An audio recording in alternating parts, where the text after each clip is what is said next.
महाभारत में अनेक योद्धा थे, लेकिन कर्ण ही एक ऐसे सर्वश्रेष्ठ योद्धा थे जिन्होंने विपरीत परिस्थिति के बावजूद खुद को एक श्रेष्ठ योद्धा के रूप में स्थापित किया था, और वह भी धर्मसम्मत रूप से। आओ जानते हैं कर्ण के बारे में वे तथ्य जिनके कारण उन्हें महान योद्धा माना जा सकता है। 1. अर्जुन का साथ देने के लिए जगत के स्वामी थे, लेकिन कर्ण का साथ देने के लिए दुर्योधन ही था। अर्जुन पूर्णतः श्री कृष्ण पर आश्रित थे, जबकि इधर दुर्योधन खुद कर्ण पर आश्रित था। 2. कर्ण को द्रोण ने वह संपूर्ण शिक्षा नहीं दी जो उन्होंने पांडवों या कौरवों को दी थी। फिर भी कर्ण ने परशुराम से बची हुई शिक्षा हासिल कर ली थी। यदि कर्ण अर्जुन के बराबर योग्य नहीं होता तो भगवान परशुराम कर्ण को शिक्षा देने के लिए तैयार नहीं होते। 3. कर्ण एक सच्चा मित्र होने के साथ साथ ही दानवीर भी था। स्वयं भगवान श्री कृष्ण इस बात की पुष्टि करते हैं कि कर्ण से बड़ा दानी कोई नहीं। कर्ण जब यह जान गया कि मेरी माता कौन है और मेरे भाई कौन है, तब भी उसने मित्रता का धर्म निभाया।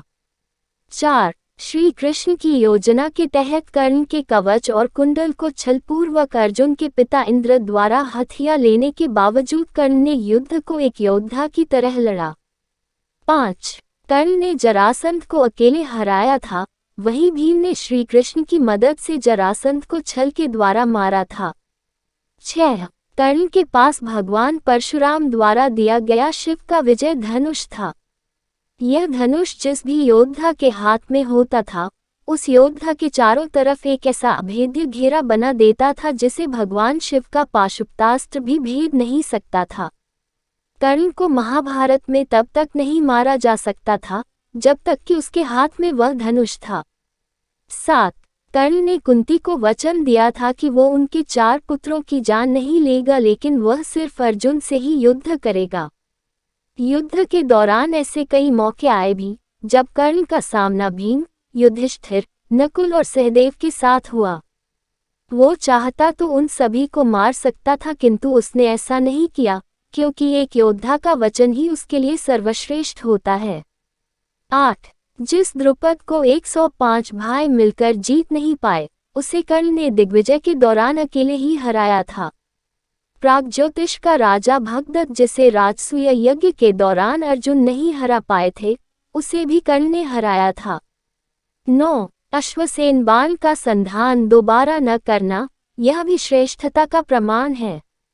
अश्वसेन एक नाग था जो कर्ण के धनुष पर चढ़ गया था और उसने कहा था कि तुम मेरा संधान करो तो मैं वहां पहुंचकर अर्जुन को दंस कर अपना बदला पूरा करूंगा, क्योंकि अर्जुन ने खांडव वन दाह के समय मेरी माता को मारा था। लेकिन कर्ण ने अश्वसेन को इनकार कर दिया था। 10. जब श्री कृष्ण ने कर्ण को यह बताया कि तुम पांडवों के सबसे बड़े भाई हो, तो कर्ण ने कहा कि हे कृष्ण, मेरी मृत्यु तक पांडवों को यह मत बताना कि मैं उनका बड़ा भाई हूँ, अन्यथा उनकी लड़ाई मेरे प्रति कमजोर पड़ जाएगी। कर्ण की यह बात सिद्ध करती है कि वह पांडवों के प्रति किसी भी षड्यंत्र में शामिल नहीं था, फिर भी युद्ध के सामने योद्धाओं की तरह ही लड़ा। 11. महाभारत के एक प्रसंगानुसार जब कर्ण के बाणों के प्रहार से अर्जुन का रथ कुछ इंच पीछे चला जाता है और कृष्ण उसकी प्रशंसा करते हैं, तब अर्जुन कहता है कि मेरे बाणों से कर्ण का रथ कई गज पीछे चला गया, तब आपने मेरी प्रशंसा नहीं की। अर्जुन की इस बात पर भगवान श्री कृष्ण कहते हैं कि कर्ण के रथ पर कर्ण और महाराज शल्य बैठे हैं, परंतु तुम्हारे रथ पर मैं यानी भगवान नारायण और महावीर हनुमान बैठे हैं, तब भी कर्ण ने तुम्हारा रथ पीछे धकेल दिया। सोचो, यदि महावीर हनुमान नहीं होते तो क्या होता।